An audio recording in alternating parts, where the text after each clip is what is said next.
Alors les amis, ensemble nous pouvons constater que les travaux de fondation sont les plus difficiles sur un projet de construction. Lorsqu'on a fini avec la phase de fondation, il est très facile en 6 semaines d'évoluer et de procéder au bétonnage de la première dalle, simplement parce qu'on ne fait plus face à certaines difficultés ou encore à certaines contraintes.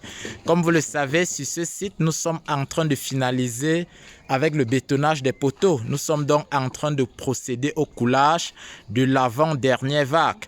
Nous aurons alors un total de 27 poteaux déjà coulés. Il nous restera donc un poteau à couler demain. Comme je vous faisais déjà part récemment, nous allons immédiatement démarrer avec les maçonneries de parpaing. Nous avons ce jour acheté la membrane qui sera donc posée au-dessus de ces longrines pour pouvoir isoler l'infrastructure fondation de la superstructure. Nous avons opté pour une étanchéité à froid et nous avons carrément cassé les côtes. Parce que la réalité, c'est qu'il faut être à l'afflux des nouvelles tendances. Qu'est-ce qui se fait ici et là et qui a donc montré les preuves? Il n'est pas question de faire ce qu'on a toujours fait, mais de s'arrimer à ce que la technologie propose. Nous allons donc faire une vidéo spéciale pour vous montrer la membrane que nous avons utilisée sur ce site. Bien qu'elle est coûteuse, elle garantit quelque chose d'intéressant. Ceci dit, nous allons dès demain commencer avec les maçonneries de parpaing et comme d'habitude, à chaque fois qu'on parle de maçonnerie, on parle tout d'abord de traçage. Le traçage consiste donc à faire ou alors à poser les premières rangées de parpaing.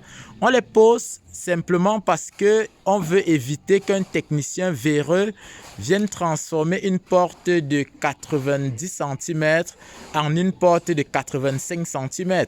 Il y a des techniciens, parce qu'il est en parpaing compté, il est capable de fermer la porte. Pour lui, parfois, la fenêtre n'existe pas. Il est donc question de poser les premières rangées afin que les techniciens viennent donc évoluer à la suite des rangées qui ont déjà été posées. Naturellement, à chaque fois qu'il y a bétonnage sur ce site, nous avons donc l'aiguille vibrante qui permet donc d'éliminer les vides afin d'augmenter la résistance du béton.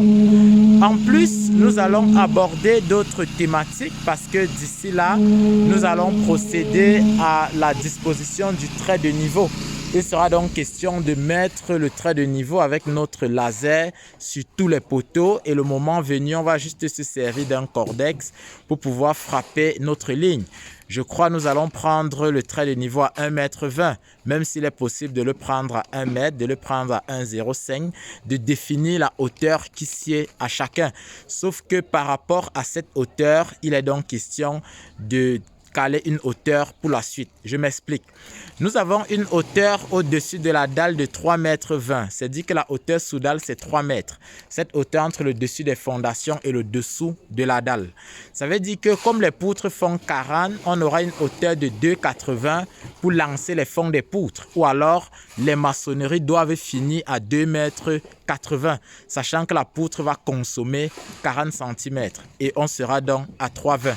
Si vous venez donc avoir des maçonneries qui finissent à 2,85 m, cela compromet déjà la hauteur de la poutre. C'est pourquoi parfois, des gens vont finir de faire les poteaux, ils vont lancer les fonds, les régler et plus tard, on pourra avoir des demi-rangées de parpaing.